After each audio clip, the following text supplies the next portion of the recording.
नमस्कार मित्रों, एलिवेंट क्लासेस के यूट्यूब प्लेटफॉर्म पे आपका बहुत बहुत स्वागत है। मेरा नाम विवेक है। हम लोग उत्तर प्रदेश प्रारंभिक अर्हता परीक्षा जो 2023 में आयोजित होने वाली है, परीक्षा तिथि निर्धारित हो गई है। 28 और 29 अक्टूबर को यह परीक्षा करवाई जाएगी। तो इसमें हम लोग अंक गणित का जो सिलेबस दिया गया है उस सिलेबस को ध्यान में रखते हुए हम लोग अब एक प्रैक्टिस सेट की श्रृंखला लेकर आ रहे हैं। उसमें आज ये हमारा छठा प्रैक्टिस सेट है। आइए हम बात करते हैं नंबर 6 का पहला प्रश्न। किसी संख्या के 60% का 35% 10.5 हो तो वह संख्या ज्ञात कीजिए। 60% माना संख्या कितनी है? x। तो x का 60% का 35% बराबर 10.5। तो x की वैल्यू ज्ञात कीजिए। तो ऐसे सवालों को हम हल करेंगे तो का मतलब गुणा 60% मतलब 60/100, 35/100 बराबर 10.5। 0 से 0 कट गया, 5 7 35, 5 गुना 10 2 3 6। यहाँ पे हो गया 21x/100 इज इक्वल टू 105। देखिए इसमें तिर्यक गुणा करेंगे तो 21x is equal to 10.5 into 100 is equal to 1050। Then x is equal to 1050 upon 21 50। x की वैल्यू क्या हो जाएगी? 50। देखिए इस प्रश्न को सॉल्व करने में कुछ नहीं है। हमने मान लिया कि संख्या x है, x का 60% का 60% इज 10.5।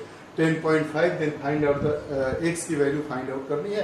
तो हमने क्या किया कि x का 60% का 35% इज 10.5 का मतलब गुणा होता है। काम को अंग्रेजी में ऑफ कहते हैं। परसेंटेज हम जानते हैं कि जहां परसेंटेज लिख दिया गया है वहां हम क्या करते हैं 1/100 से गुणा कर देते हैं। तो 60% x का, तो x इतना, अब इसका 35%, तो 35 में 1/100 10.5 हमने सॉल्व किया। हमारा आंसर क्या है? 50। वह संख्या क्या है? 50। ऐसे भी देख लेंगे 50 का 60% कितना होगा? 30। और 30 का 35% निकाल दीजिए। 35/100 0 से 0 कट गया, 35 में 105/10 10.5। हमारा आंसर क्या है? बिल्कुल सही है। अगला प्रश्न देखिए। किसी संख्या और उसके 2/4 के बीच का अंतर 60 है। संख्या ज्ञात कीजिए। माना संख्या क्या है? x है। अब कंडीशन क्या दिया है? उसके 2/4 के बीच का अंतर मतलब x माइनस 2/4 x का मान कितना है? 60। 2/4 मतलब 2/4। एलसीएम लेंगे 4 हो जाएगा। 4x minus 2x is equal to 60. 2x is equal to 16 into 4. x is equal to 16 into 4 upon 2. हमें मिला 120। यह हमारा आंसर आ गया। कुछ नहीं करना है। 2/4 मतलब 1/2। किसी संख्या और उसके 1/2 का अंतर 60 है तो वह संख्या कितनी हो जाएगी? 120। हमारा आंसर कितना आ गया? Option number A. x plus 1 by x is equal to 2, then x to the power 12 minus 1 upon x to the power 12 का मान कितना होगा? इसको सीधे सॉल्व करेंगे। x plus 1 by x is equal to 2। हमने एलसीएम x ले लिया। x square plus 1 is equal to 2, then x square plus 1 is equal to 2x, then x square plus 1 minus 2x is equal to 0। हम जानते हैं कि a minus b का whole square is equal to a square plus b square minus 2ab होता है। यहाँ पे a की जगह पे x है और b की जगह पर 1 है। तो यहाँ पे क्या हो जाएगा? इसलिए x माइनस 1 का whole square is equal to 0, then x is equal to 1। जब x की वैल्यू हमें 1 मिल गई तो इसमें हम फाइंड आउट करना है। तो 1 upon x to the power 12 में x इज इक्वल टू 1 रखने पर x का मान 1, 1 की घात 12 माइनस 1/1 की घात 12 कितना हो जाएगा? 1 माइनस 1/1 यानी 1 माइनस 1 इज इक्वल टू 0। हमारा आंसर क्या आ जाएगा 0। कुछ नहीं करना है, x plus 1/x is equal to 2। तो हमें मान ज्ञात करना है x के power 12 minus 1/x to the power 12 का मान क्या होगा। हमने क्या किया, x plus 1/x is equal to 2 हमने किया, तो यहाँ पे हमें क्या मिला, x square plus 1 minus 2x is equal to 0। तो हम जानते हैं कि a माइनस बी का whole square is equal to a square plus B square minus 2ab। हमने इसका तुलना किया तो a का मान x आया, b का मान 1 आया, हमें मिल गया x इज इक्वल टू 1। अब x का मान जब 1 आ गया तो जहां जहां x लिखा है वहां हमने 1 लिख दिया, तो x टू द पावर 12 यानी 1 टू द पावर 12 1 हो जाएगा, 1/1 टू द पावर 12 वो भी 1 हो जाएगा, घटा दिए 0 आ गया। हमारा ऑप्शन नंबर ए सही हो गया। आयु 15 है, यदि उनकी आयु का अनुपात 3 संबंधे 5 संबंधे 7 है तो सबसे छोटे लड़के की उम्र क्या होगी। हमने मान लिया कि 3 लड़के ए बी सी हैं, उनकी आयु का एवरेज 3, 5, 7 है। इन तीनों की जो एवरेज एज है वो कितनी है, 15 साल। तो कुल उम्र कितनी होगी, 15 में हम 3 से गुणा कर देंगे तो कितना आ जाएगा, 45। इसी कुल उम्र का अनुपातिक योग 45 दिया है, तो अनुपातिक योग हम निकालेंगे 3 धन 5 धन 7, 3 5 8 7 15। अगर 15 का मान 45 है तो एक का मान कितना होगा, 45/3, 45/15 बराबर 3। अब हमें मान ज्ञात हो गया कि एक जो रेशियो में है उसकी वैल्यू कितनी है, 3 है। तो सबसे छोटे कितनी हो जाएगी, 3 × 3 बराबर 9 वर्ष। उसके बाद बी की उम्र कितनी हो जाएगी, 3 × 5 15 और सी की उम्र कितनी हो जाएगी, 3 × 7 21। तो सबसे छोटे जो बच्चा होगा, लड़का होगा, उसकी आयु कितनी हो जाएगी, 9 वर्ष।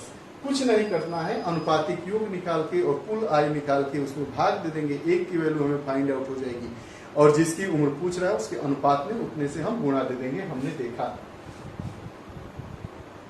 माना पहली संख्या 6x, अब पहली संख्या दूसरी संख्या की दोगुनी है, तो दूसरी संख्या कितनी हो जाएगी, दूसरी संख्या क्या हो जाएगी, 3x। अब दूसरी संख्या तीसरी संख्या की 3 गुनी है, तो तीसरी संख्या हमारी कितनी हो जाएगी, x। देखिए प्रश्न के अनुसार हमें ये सब मिल गया, पहली संख्या कितनी है, दूसरी संख्या कितनी है। देखिए जो तीसरी संख्या है, तीसरी संख्या की 3 गुनी, तीसरी संख्या की 3 गुनी दूसरी संख्या है, देखिए, और दूसरी संख्या की 2 गुनी पहली संख्या है। तो हमें ये तीनों संख्याएं मिल गई। अब बड़ी संख्या ज्ञात करना है, अब कुछ ही नहीं, तीनों संख्याओं का कुल योग, तीनों संख्याओं का कुल योग हमें मिल गया, 10 × 3 30 हो गया, कुल योग 30 हो गया। अब क्या पूछ दिया है, सबसे बड़ी संख्या ज्ञात कीजिए। अब इनका अनुपातिक योग कितना होगा, अनुपातिक योग 6x + 3x + x is equal to 10x। अब यही 10x की वैल्यू क्या दिया है, 30 वर्ष, तो x की वैल्यू कितना हो जाएगा, 3 साल। अब 3 साल नहीं, 3, ये गलती हो गया, 3 ईयर नहीं, 3 हो गया, x की वैल्यू क्या होगी, 3। तो जो पूछेगा सबसे बड़ी संख्या 6x कितना होगा, तो सबसे बड़ी संख्या 6 × 3 18, उससे छोटी संख्या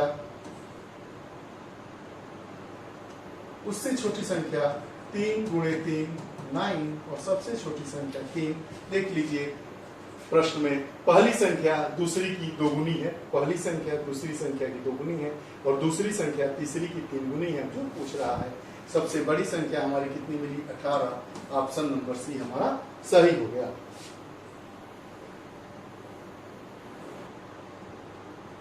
इनमें से कौन 1 सेकेंड को 1 घंटे का दशमलव भाग दर्शाता है। देखिए 1 घंटा बराबर 60 मिनट, 1 मिनट बराबर 60 सेकेंड, तो 60 मिनट बराबर 60 गुणे 60 बराबर 3600 सेकेंड। अब पूछ रहा है 1 सेकेंड के, वो 1 घंटे के दशमलव भाग को दर्शाएगा। 1/3600 हम भाग दे देंगे 0.00027, इसका मान आएगा। आंसर नंबर कितना आया? बी।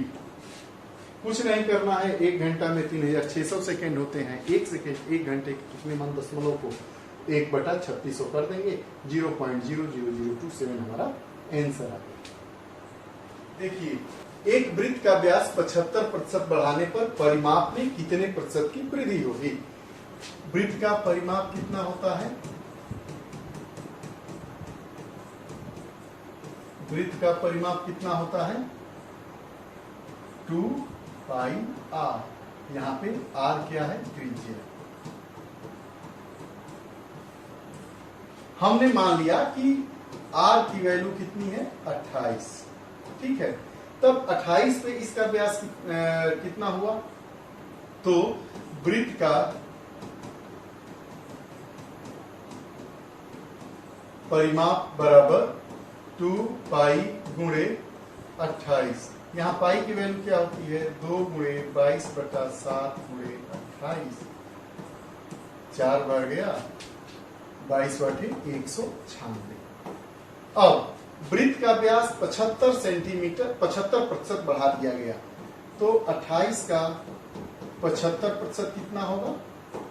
28 गुणे 75/100, 25 लिया 75, 4 7 28, 21 सेंटीमीटर मान लीजिए बढ़ गया। तो वृत्त का नया व्यास किया हुआ,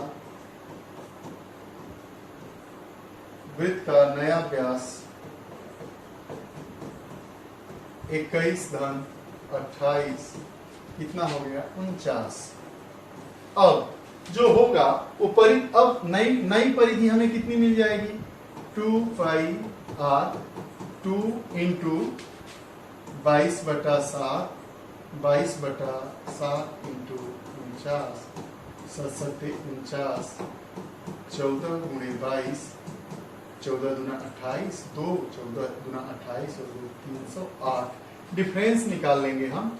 308 में से 196 को घटाएंगे, 2 बचा, यहाँ पे 1 बचा, यहाँ पे 212। तो कितना हमें कितने प्रतिशत की वृद्धि हुई? तो प्रतिशत वृद्धि बराबर कुल वृद्धि अपान 196 गुणे 100 हम यहाँ पे कर देंगे, तो हमारा 75% आ जाएगा। तो कितने प्रतिशत का बढ़ा? 75%। अब आगे क्या है? a plus B plus C is equal to, अगला सवाल 9वां, a plus B plus C is equal to 2, A B plus B C plus C A is equal to 1। तो a प्लस बी का whole square plus B plus सी का whole square plus C plus A का whole square का मान ज्ञात करिए। तो देखिए इस सवाल को कैसे करेंगे? a प्लस बी का whole square plus B plus सी का whole square plus C plus A का होल स्क्वायर कितना आ जाएगा? a square plus B square plus 2ab plus B square plus C square plus 2bc plus C square plus A square plus 2ca। अब ये हमें क्या मिल जाएगा? a square plus B square plus C square, फिर a square plus B square plus C square. लिखिए a square plus B square plus C square plus a square plus B square plus C square plus 2ab plus 2bc plus 2ca। हम जानते हैं कि a plus B plus सी का whole square is equal to a square plus B square plus C square plus 2ab plus 2bc plus 2ca होता है। तो हम a square plus B square C को छोड़ के बाकी इसके जगह पे हम क्या लिख देंगे? क्या लिख देंगे? a प्लस बी प्लस सी का होल स्क्वायर। तो यहाँ हमें क्या मिल जाएगा? a square plus B square plus C square plus ये किसकी वैल्यू है, a plus B plus C square की। तो a प्लस बी प्लस सी का मान 2 है, तो इसका स्क्वायर कर देंगे। अब आगे देखिए, a square plus B square plus C square हमारा प्लस बी स्क्वायर प्लस सी स्क्वायर। तो हम जानते हैं कि a प्लस बी प्लस सी का होल स्क्वायर होता है a square plus B square plus C square plus 2ab plus 2bc plus 2ca।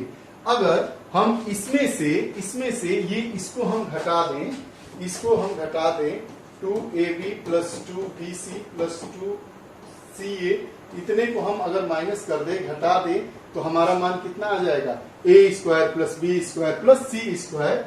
अब आगे हम देखते हैं इसको कैसे करते हैं। तो ये हम कर देंगे a प्लस बी प्लस सी का whole square minus 2ab minus 2bc minus 2ca plus 4a। अब इसके जगह पे फिर हम क्या लिख दिए, 4 माइनस 2ab 2bc और 2ca। यहाँ पे दिया है a plus B plus ca 1 है, तो ये दोगुना है, तो ये 2 हो जाएगा, धन 4 हो जाएगा। तो हमारी वैल्यू इसकी कितनी आ जाएगी, 4 4 8, 8 माइनस 2 बराबर 6। यह हमारा आंसर कितना आ गया, 6। कुछ नहीं करना है, सवाल थोड़ा लेंदी है, इसको फार्मूले के अनुसार चेंज कर देना है। कैसे चेंज करेंगे, a प्लस बी प्लस सी का होल स्क्वायर करेंगे, पर इस सवाल को करेंगे तो इसमें से एक फ्रैक्शन तो पूरा आ जाएगा a प्लस बी प्लस सी का होल स्क्वायर के फॉर्मेट में। उसके बाद एक बचेगा a square plus B square plus C square.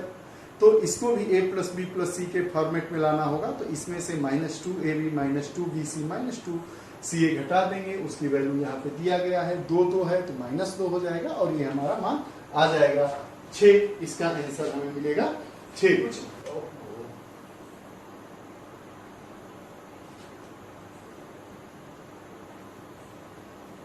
हमारा आज का अगला सवाल देखिए क्या दिया है। करणी में 1 plus x to the power 4 minus 1 upon minus 2 x square का होल स्क्वायर है, इसका मान ज्ञात करिए। इसको सॉल्व करने के 2 तरीके हैं, आइए दोनों तरीकों को हम देखते हैं कैसे होगा।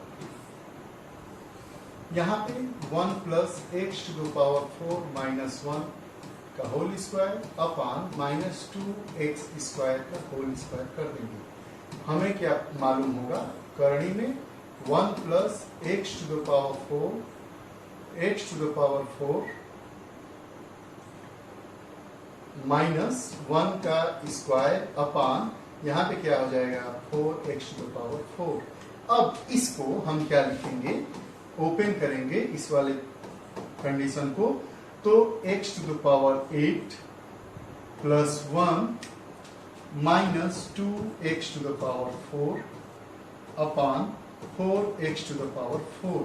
अब इसका एलसीएम लेंगे हम, तो कितना आएगा हमारा LCM, 4x to the power 4।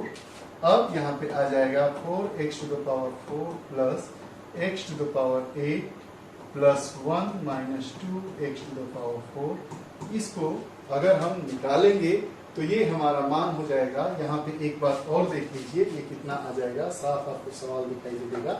4 में से 2 घटाएंगे तो 2x to the power 4 plus x to the power 8 plus 1 upon 4x to the power 4। अब इतना करने के बाद हम इसको क्या लिख सकते हैं, हम इसको क्या लिख सकते हैं, यहाँ पे हम लिख देंगे, यहाँ पे आएंगे, यहाँ पे हम इसको लिख देंगे करणी में x to the power 4 plus 1 का whole square upon 4x to the power 4। यहाँ पे हम एक पावर निकल जाएगा, x to the power 4 plus 1 upon 2x square. यही हमारा आंसर आएगा। कुछ नहीं करना है, हमने सवाल को 2 फ्रेम में बांट दिया। इसको करने के लिए अगर होल स्क्वायर है तो अंश का भी स्क्वायर और हर का भी स्क्वायर। हमने सवाल को सॉल्व किया, हमारा सवाल आ गया x to the power 4 plus 1 upon 2x square, हमारा आंसर आ गया। आंसर नंबर 6 में 77% उम्मीदवार, सवाल देखिए, अगला सवाल, एक परीक्षा में 77% उम्मीदवार अंग्रेजी में पास हुए और 34% गणित में फेल हुए, 13% दोनों विषयों में फेल हुए होते और 784 दोनों विषयों में पास हुए हो तो कुल उम्मीदवारों की संख्या ज्ञात कीजिए। कुछ नहीं करना है, कोई भी एग्जाम होता है उसमें क्या होता है, टोटल 100% उम्मीदवार भाग लेते हैं, चाहे कोई भी परीक्षा हो।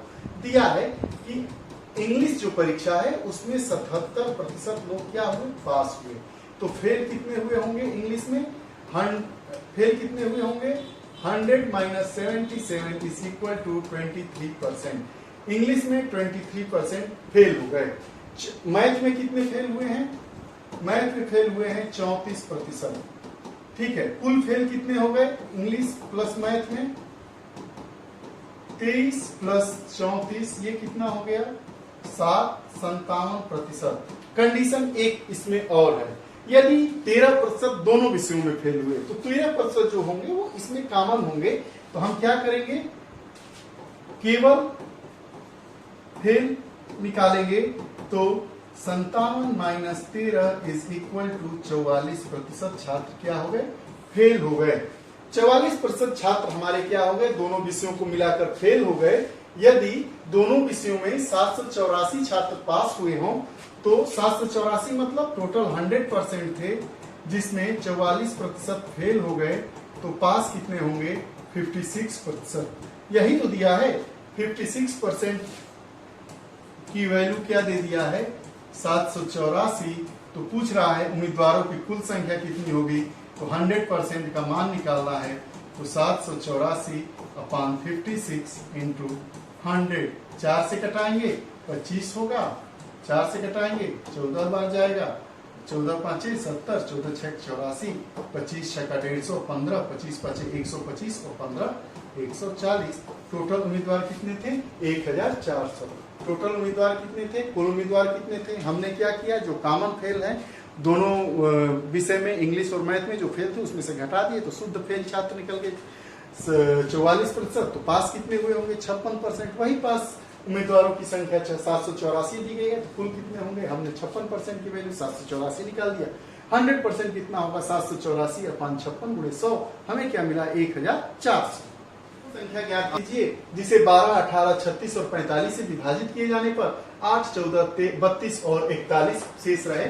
इस प्रकार के प्रश्नों को जब हम सॉल्व करते हैं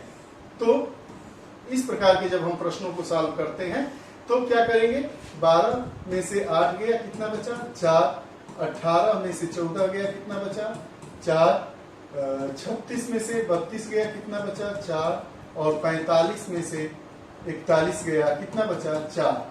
अब ये जो संख्याएं हमें दी गई हैं, ये जो प्राइमरी संख्या है इसका एलसीएम निकाल लेंगे, तो 12, 18, 36 और 45 का एलसीएम निकाल के उसमें से ये जो कम शेष बच रहा है उसको हम घटा देंगे। इसका जब हम एलसीएम निकालेंगे तो देखिए एलसीएम कैसे निकलता है, 2 × 6 = 12, 2 × 9 = 18, 18, 45, 2 × 3 = 6, 9, 2 × 9 = 18, 45, फिर 3 से 3 1, 3 3 15, फिर 3 से 1 1 1 5, फिर 5 से 1 1 1 और 1। हमारा लसअ पर कितना मिला, एलसीएम क्या मिल गया, 2 दूनी के 4, 3 12, 3 36, 5 180। ये एलसीएम मिल गया और 180 में से हम क्या करेंगे, 4 को घटा देंगे, जो संख्या प्राप्त होगी वही हमारी संख्या होगी 176। Option number 1। कुछ नहीं करना है, इस प्रकार के जो प्रश्न दिए गए होते हैं उसमें से पहले प्रश्न में से अंतिम प्रश्न का एक एक फ्रैक्शन, मतलब 12 में से 30 को, 18 में से 14 को, 36 में से 32 को और 45 में से 41 को घटाएंगे। निश्चित रूप से समान ही शेष बचेगा, जो समान शेष बचेगा वो प्राइमरी संख्या का एलसीएम निकाल के जो एलसीएम आएगा उसमें से उस शेष को घटा देंगे, जो संख्या हमारी प्राप्त होगी वही यह लघुत्तम संख्या होगी। हमारा ऑप्शन नंबर ए आया। ये रहा आज का प्रैक्टिस सेट। आप लोगों को यह प्रश्न कैसे लगते हैं कृपया कमेंट सेक्शन में अपने विचार दें, अपने बातों को बताएं। कक्षा को और बढ़ाना चाहिए, घटाना चाहिए। ये जो हमारी कक्षाएं होती हैं वो पूरे सिलेबस को फ्रेम करके बनाई गई है। परीक्षा आते आते करीब हम लोग 30 से 40 अभ्यास प्रश्न मैथ में कर लेंगे और लगभग इससे थोड़े बहुत कम हम लोग जीएस और करंट अफेयर्स को मिलाकर प्रैक्टिस सेट कर लिए होंगे, तो हम मजबूती के साथ परीक्षा देने के लिए तैयार हो गए होंगे। उसके बाद इसके साथ ही साथ हम करंट अफेयर्स की मैराथन कक्षा एक हमारी आई है, धीरे धीरे ये कक्षाएं आती रहेगी। परीक्षा के 2-3 दिन पहले तक हमारी पूरी कक्षाएं कंप्लीट हो जाएगी। जीएस के भी मैराथन कक्षा आएगी, उत्तर प्रदेश की भी मैराथन एक कक्षा आएगी, 2 कक्षाएं आएंगी जो समझी जाएंगी कि उपयोगिता के आधार पर है। कृपया इस चैनल को, इस कक्षा को और अपने मित्रों तक शेयर करिए। फिर नई कक्षा के साथ उपस्थित होंगे, तब तक के लिए बहुत बहुत धन्यवाद। नमस्कार।